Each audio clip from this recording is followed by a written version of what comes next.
I have never really been one to attract crowds to me of any kind. Really, at the time, I was 19, working at McDonald's to help out with family bills and shopping and other things we have to deal with in order to live in a household with 6 people.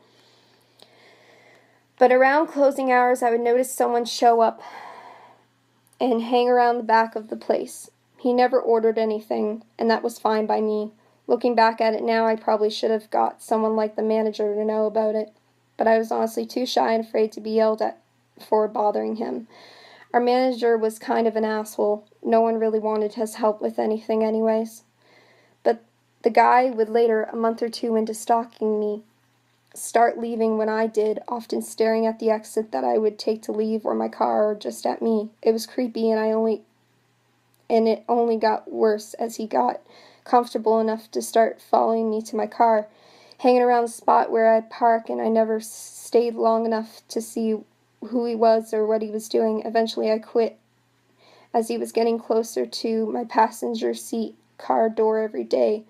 I figured any longer and he'd actually get into my car with me, but this was when I was 19 and stupid. Me now being 22, I honestly wish I had called the cops on this stalking prick who only stared at me. It was only me, too.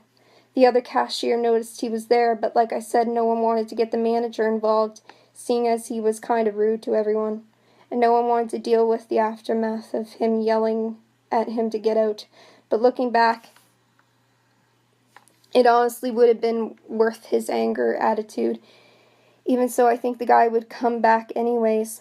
I've never seen the guy, but his cold eyes staring at me leaves a mark in my brain. So creepy guy in the corner booth of McDonald's. Let's not meet. Story number 2.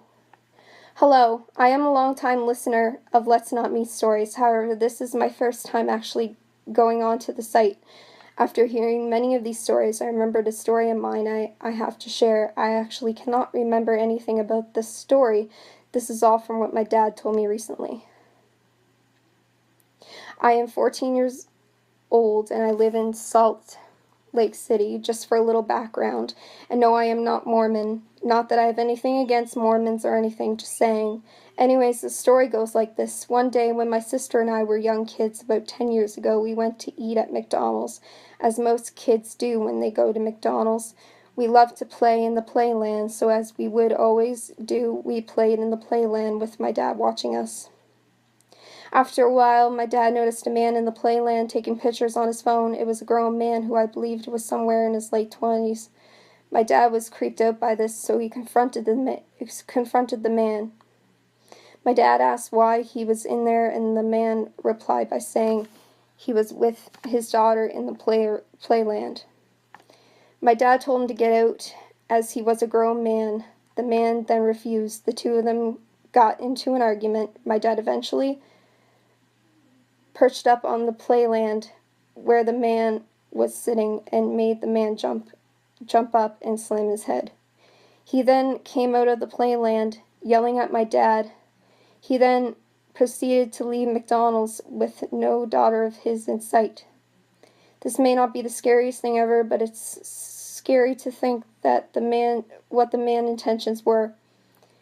It scares me to think that he might have taken photos of me or my sister. When my dad told me this story, I just laughed my ass off because of how my dad made the guy slam his head. But after some deep thought, it really is scary. The end. Thanks for listening to this. Have a nice day.